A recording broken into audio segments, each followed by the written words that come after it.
चलिए शुरुआत करते हैं आज के न्यूज़पेपर की। हम पहली न्यूज़ देखेंगे पीआईबी से। पीआईबी का जो पहला चैप्टर है, न्यूज़ है, वो है परागकणों से रिलेटेड। परागकण और मौसम में जो चेंजेस होते हैं, या फिर जिसको आप एयर पॉल्यूशन कह सकते हैं, उसका आखिर संबंध क्या है, इसको लेकर के एक रिसर्च किया गया था। उसी को लेकर के एक न्यूज़ आई है। तो परागकण के बारे में नॉर्मली हम सब लोग जानते हैं कि फूलों में परागकण होते हैं। तितलियाँ और ये जो मधुमक्खियाँ होती हैं, परागकणों को एक फूल से दूसरे फूल में ले जाती हैं। इसके माध्यम से ही पौधों में प्रजनन होता है और इसी के चलते चलते फिर पौधों में प्रजनन की प्रक्रिया पूरी होती है। तो परागकण जो रहते हैं, पौधों की सूक्ष्म जनन इकाइयाँ मानी जाती हैं, जो अपने और अपनी ही प्रजाति के पुष्प के वतिकाग्र पर पहुंचकर निषेचन का काम संपन्न करते हैं। इसके रिजल्ट से फलों का निर्माण होता है और इनके बीजों द्वारा नवीन संततियों का जन्म होता है। वर्तिकाग्र यहाँ वर्ड आया है, स्टिग्मा जिसको कहते हैं। पौधों में परागकण का नर भाग, जिसको एंथर पराग कोश से मादा भाग पर स्थानांतरण परागण कहलाता है। मादा वाला जो हिस्सा है वर्तिकाग्र कहलाता है। परागण के उपरांत निषेचन की क्रिया होती है और प्रजनन का कार्य आगे बढ़ता है। अब हम चलते हैं न्यूज़ की तरफ और देख लेते हैं न्यूज़ को। Air pollutants and meteorological variable influence pollen concentration. बताया जा रहा है कि एयर को प्रदूषित करने वाले जो कारक हैं वो लोग, और मीट्रोलॉजिकल वेरिएबल्स, मौसम में जो चेंजेस आते हैं, ये दोनों मिलकर के पोलन का जो कंसंट्रेशन रहता है ना, उसको प्रभावित करते हैं। पराग कणों की सांद्रता, सघनता, घनापन को प्रभावित करता है कौन? वायु प्रदूषक और मौसम संबंधी जो तत्व रहते हैं, कारक रहते हैं वो। वायु प्रदूषण के चलते चलते पराग कणों की सघनता पर असर पड़ता है, ऐसी एक स्टडी सामने आई है।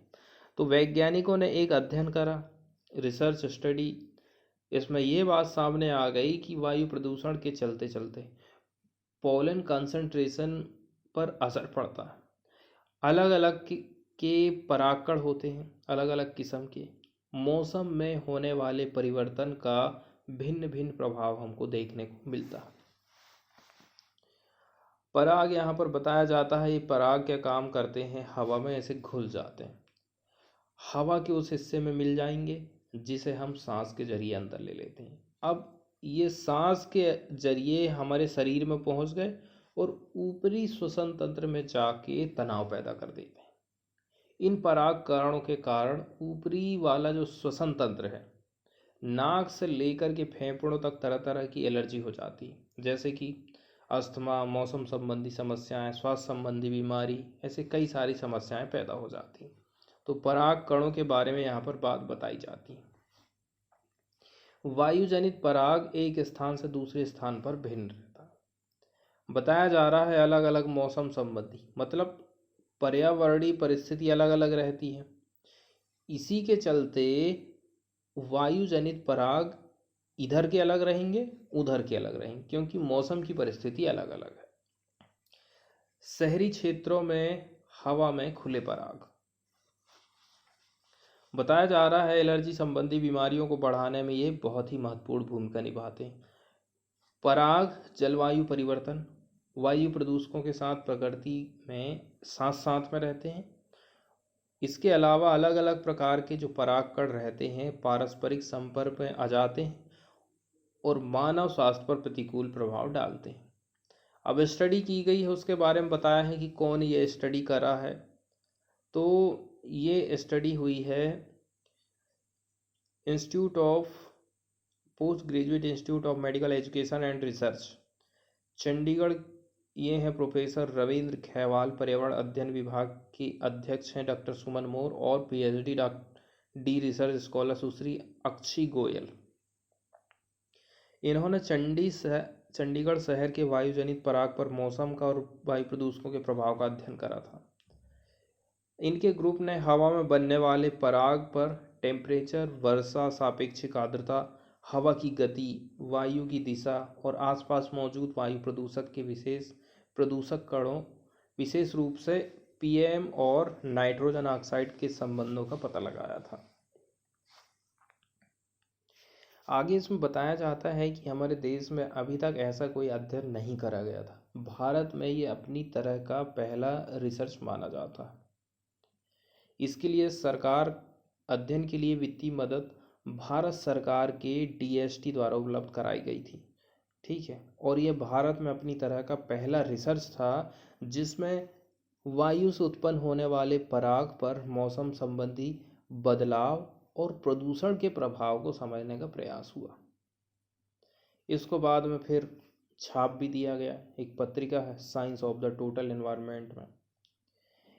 अब यहाँ से कुछ कुछ बातें निकल कर सामने आई हैं कि मौसम की स्थिति और वायु प्रदूषक का प्रभाव अलग अलग प्रकार के पराग पर अलग अलग पड़ता है। ठीक है, मतलब कि मौसम की स्थिति प्लस वायु प्रदूषकों का प्रभाव अलग अलग प्रकार के पराग पर अलग अलग रहेगा। ये अलग है तो इस पर अलग, ये अलग है तो इस पर अलग। अधिकांश प्रकार के जो पराग रहते हैं spring and autumn flowering period में, मतलब बसंत और शरद ऋतु में ही बनते हैं, जब फूलों के खिलने का मौसम रहता है। वायुजनित पराग सबसे अधिक मात्रा में उसी टाइम बनेंगे जब मौसम एकदम बढ़िया रहे, जैसे कि मीडियम टेम्परेचर हो, आर्द्रता भी कम रहे और वर्षा भी कम रहो। और ये भी देखा गया है कि मीडियम टेम्परेचर की स्थिति पुष्पन, पुष्पक्रम, परिपक्वता, पराग विमोचन और प्रकीर्णन, मतलब फ्लावरिंग, इन्फ्लोरेसेंस, मेट्रूसन, पोलन रिलीज और डिस्पर्सल के लिए काफ़ी इम्पोर्टेंट हो जाते हैं। इसके उल्टे में यदि आप देखो, जैसे कि ज़्यादा पानी गिर जाए और सापेक्षिक आर्द्रता भी हाई हो जाए, इस दौरान वातावरण से परागकण साफ हो जाते हैं। अब हम बात कर लेते हैं आखिर इससे हमें फ़ायदा क्या हुआ। तो इस अध्ययन के निष्कर्ष उपयोगी हमें हैं हमारे लिए। वायु प्रदूषक पराग की स्थिति को प्रभावित कर रहे हैं और भविष्य में ऐसे विस्तृत अध्ययनों की मदद से इसके बारे में स्थिति और स्पष्ट हो जाएगी।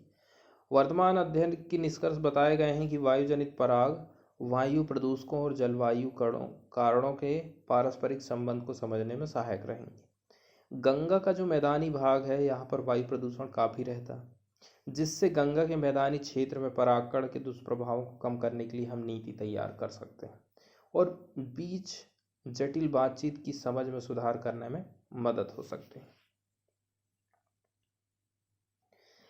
इसके बाद हम चलते हैं न्यूज़पेपर की तरफ और देख लेते हैं न्यूज़पेपर में कौन कौन सी बढ़िया बढ़िया न्यूज़ आई है। तो पहली जो न्यूज़ आई है वो FCRA एक्ट से रिलेटेड ही है।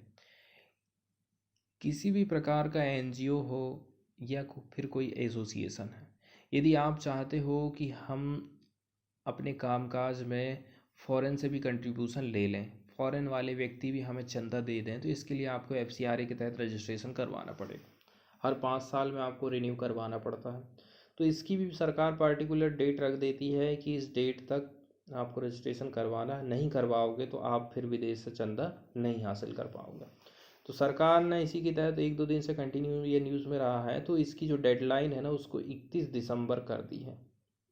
Registration of 1000 of NGOs association stuck. अब कई सारे कानून जो बदलाव किए गए हैं, इसी के चलते चलते बहुत सारे NGO के कामकाज ठप पड़ गए हैं। ये पिक्चर दिखाई गई है मिशनरीज ऑफ चैरिटी, इसकी स्थापना करी थी मदर टेरेसा ने। सरकार ने इसके रजिस्ट्रेशन पर पाबंदी लगा दी है। इसके अकाउंट में कुछ गड़बड़ियाँ सरकार को समझ में आई थी, इसी के चलते चलते सरकार ने ये कदम उठाया था। तो union home ministry is likely to extend the December 31 deadline for non governmental organisation. इसके अलावा association registered under the foreign contribution regulation act FCRA to apply for renewal. मतलब कि सर होम मिनिस्ट्री FCRA के registration की date को 31 दिसंबर तक बढ़ा सकती है। The registration of thousands of NGOs and associations that were up for renewal in October 2020 are stuck. अब अक्टूबर 2020 के हिसाब से आप देखोगे तो कई सारे NGO ऐसे हैं जिनका रिन्यू करवाने का काम अभी तक रुका हुआ है। The registrations are renewed every 5 years, हर 5 साल में उनको रजिस्ट्रेशन को न्यू करवाना पड़ता है। गवर्नमेंट का एक सीनियर ऑफिशियल है, उसने कहा है कि लगभग 5,000 renewal application have been processed, केवल 5,000 की ही प्रोसेसिंग अभी तक हो पाई है, और 22,762 NGOs रजिस्टर्ड हैं under FCRA in the country. It is mandatory to register under the Act to receive foreign funds or donation. Due to the pandemic and amendment to Act in 2020 that introduced strict compliance measure, many NGOs could not complete the process. 2020 में इसमें जो amendment किया गया था तो कई सारे NGOs हैं जो इसके तहत काम नहीं कर पा रहे हैं। Among the changes that were brought in operationalizing a designated FCRA bank account, अब आपको पार्टिकुलर बैंक अकाउंट खुलवाना है दिल्ली की SBI की मेन ब्रांच में। अब आप यदि एकदम साउथ वाले हिस्से में हो तो जाओ दिल्ली और वहाँ जाके बैंक अकाउंट खुलवाओ, कितनी दिक्कत वाली बात है। The bank account could be made operational only after receiving an authorization certificate from ministry. अब बैंक अकाउंट भी आपका तभी मान्य रहेगा जब मिनिस्ट्री उसको ऑथराइज कर दे। Several NGOs have moved court stating that despite fulfilling all requirement to open bank account by 31st March, the process was not completed at ministry's end, which has impaired their work. मतलब हमने तो हमारा काम कर लिया लेकिन ministry की तरफ से ही अप्रूवल नहीं आ रहा है, इससे भी हमारा जो रजिस्ट्रेशन है वो प्रभावित हो रहा है। अब मिनिस्ट्री क्या कह रही है, उसने रिलीफ प्रोवाइड कर दी। 30 सितंबर की डेट थी तो इसको उसने 31 दिसंबर कर दी है। फॉरेन फंड के बारे में बात करी जाती है। If the application are not scrutinise in the time, even those whose appeals are pending could be stopped from accessing foreign fund until they are clear. अब जब तक इनकी प्रोसेसिंग चल रही है ना तब तक आप फॉरेन से पैसा नहीं ले सकते हो। और इसके अलावा यहाँ पर बताया जा रहा है कि मिनिस्ट्री जो है ना, FCRA division of the ministry का जो FCRA डिवीज़न है वो फेसिंग कर रहा है स्टाफ क्रंच, स्टाफ की कमी है, लॉजिस्टिकल इशू है। सिंस द डिवीज़न सा the transfer of many official, the identity and password log in of the new officer were not generated in the time. ऐसी ऐसी प्रॉब्लम यहाँ पर देखने को मिल रही हैं। Since 2015 all FCRA activities are done online. 2015 से FCRA का जो जितना भी कामकाज है ना वो ऑनलाइन हो गया। आगे बताया जा रहा है मिनिस्ट्री का कहना है कि it refuse to renew the FCRA registration of the missionaries of charity. इसको सेटअप किया था नोबल लोरेटे मदर टेरेसा ने।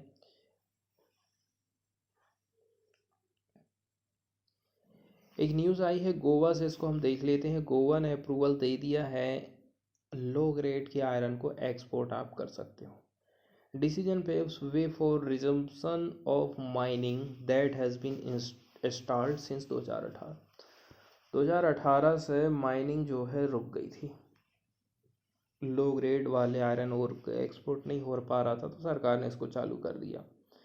एक तो आने वाले टाइम में चुनाव है, दिल्ली की केजरीवाल वाली सरकार ने भी घोषणा करी थी कि हम जो है ये एक्सपोर्ट पर जो बैन लगा था इसको हटा लेंगे, तो शायद इसको भी ध्यान में रखते हुए चीफ मिनिस्टर है गोवा के प्रमोद सावंत ने ये कदम उठाया है। बीजेपी की गवर्नमेंट है अभी गोवा में, इसने अप्रूवल दे दिया है पॉलिसी को जो कि परमिट करती है माइनिंग कंपनी को कि आप एक्सपोर्ट कर सकते हो लो ग्रेड आयरन ओर को। इसी के चलते चलते रास्ता खुल गया है, अब जो है रिज्यूम हो जाएंगी माइनिंग एक्टिविटी जो कि बंद थी 2018 से। स्टेट की कैबिनेट का जो अनुमति है नोड है for the policy comes ahead the assembly election scheduled for early next year. Resume of mining activity has been a key poll promise of Arvind Kejriwal, Aam Aadmi party and the Congress. इसके अलावा आम आदमी पार्टी ने भी वादा करा था और कांग्रेस भी ये बोली थी। Speaking after cabinet meeting, chief minister Pramod Sawant का कहना है कि 10 से 20 मिलियन टन वाला जो लो ग्रेड आयरन है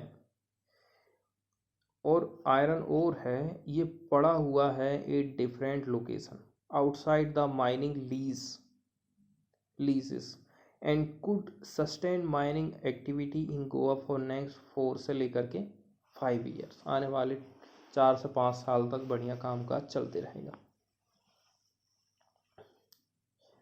इसके अलावा राज्य की सरकार ने कुछ पॉलिसी को फॉर्मुलेट करा है ताकि वो रेगुलेट कर सके माइनिंग की डंपिंग को on government and private land पर। चीफ मिनिस्टर का कहना है past the state land revenue code had empowered the government ताकि वो इम्पोज कर सके फाइन यदि land was used for dumping mining reject या फिर सिमिलर मटेरियल विदाउट परमिशन। सरकार की परमिशन जरूरी है, आप किसी भी ज़मीन पर अपना कूड़ा कचरा नहीं रख सकते हो।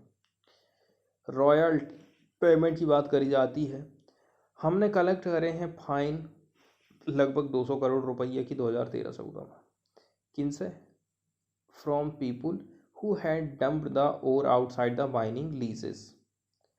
Those who have paid the fines will be allowed to move the dumps after taking permission from the Indian Bureau of Mines. इसके अलावा paying the royalty payment as per the policy. Government would take over the mining dumps where the penalty was not paid and auction the ore. जहाँ कचरा ये और पड़ा है और उसका पैसा सरकार को किसी ने नहीं दिया तो सरकार उसको जब्त कर लेगी और उसकी नीलामी कर देगी। मार्च के महीने में सुप्रीम कोर्ट ने क्या काम करा था, गोवा की जो माइनिंग लीज रिन्यूअल है टू बी इलीगल रहेगी and cancelled 88 such lease that has been renewed by state in the 2014-15। आगे गोवा के माइनिंग सेक्टर के बारे में बात बताई जाती है, ये कंट्रीब्यूट करता है 15 से 16% of state's gross domestic product in 2011-12, लेकिन आज के टाइम में मात्र 2% ही योगदान आ पा रहा है माइनिंग का। मिस्टर सावंत का कहना है dumping were allowed to be exported through the recent amendment to minerals other than atomic and hydrocarbon energy mineral concession amendment rule 2021। इसके बाद वाली एक न्यूज़ आई है वो कि सिक्योरिटी की कैटेगरी से रिलेटेड है। 4 कैटेगरी में इसको बांटा गया है X Y Z. X category की सिक्योरिटी के बारे में बात करें, सबसे पहले हम आपको एक्स सिक्योरिटी के बारे में बता रहे हैं। ये एक बेसिक प्रोटेक्शन है जो छोटे नेता या फिर अभिनेताओं को देते हैं। एक्स सिक्योरिटी में केवल 2 सुरक्षाकर्मी रहेंगे जिनमें कमांडो शामिल नहीं रहता है। इसमें पर्सनल सिक्योरिटी ऑफिसर भी शामिल हो सकता है। देश के 65 से ज़्यादा लोगों को इस कैटेगरी की सुरक्षा प्रोवाइड करी गई। वाई कैटेगरी की सिक्योरिटी में क्या होता है, वीआईपी लोगों को देते हैं, उनकी सुरक्षा के लिए 11 सुरक्षाकर्मी तैनात रहेंगे। एक या कभी कभी 2 कमांडो और 2 पर्सनल सिक्योरिटी ऑफिसर भी रहते हैं। जेड कैटेगरी में क्या होता है, जेड कैटेगरी सेफ्टी को बढ़ाने के लिए देते हैं। 22 सुरक्षाकर्मी द्वारा इसको गार्ड मिलेगा। इसमें नेशनल सिक्योरिटी गार्ड के मतलब एनएसजी के 4 या 5 कमांडर भी रहते हैं। ये सुरक्षा दिल्ली पुलिस या सीआरपीएफ द्वारा मुहैया कराई जाती है। इस कैटेगरी की सुरक्षा में एस्कॉर्ट कार भी मिलती है। इसमें तैनात कमांडोज के पास सब मशीन गन और आधुनिक संचार के साधन रहते हैं। मॉडर्न मीन्स ऑफ कम्युनिकेशन भी रहते हैं। इस कैटेगरी में तैनात किए गए कमांडोज मार्शल आर्ट सीखे रहते हैं जो बिना हथियार के भी लड़ने का हुनर रखते हैं। जेड प्लस में क्या होता है, जेड प्लस सिक्योरिटी ज़्यादातर केंद्र सरकार के मंत्री, मुख्यमंत्री, सुप्रीम कोर्ट और हाई कोर्ट के जज, मशहूर राजनेता, बड़े ब्यूरोक्रेट को मुहैया करवाते हैं। 36 सुरक्षाकर्मी मिलेंगे आपको। एनएसजी के 10 कमांडो रहेंगे। इन कमांडो को अत्याधुनिक हथियारों के साथ तैनात करते हैं। इसमें 3 घेरे में सुरक्षा होती है। पहले घेरे में एनएसजी रहेगा, इसके बाद एसपीजी के अधिकारी और इसके साथ ही आईटीबीपी और सीआरपीएफ के जवान भी रहते हैं। अब न्यूज़ की तरफ यदि हम देखेंगे तो जेड कैटेगरी की सिक्योरिटी दी गई है पंजाब के 2 बीजेपी के लीडर को।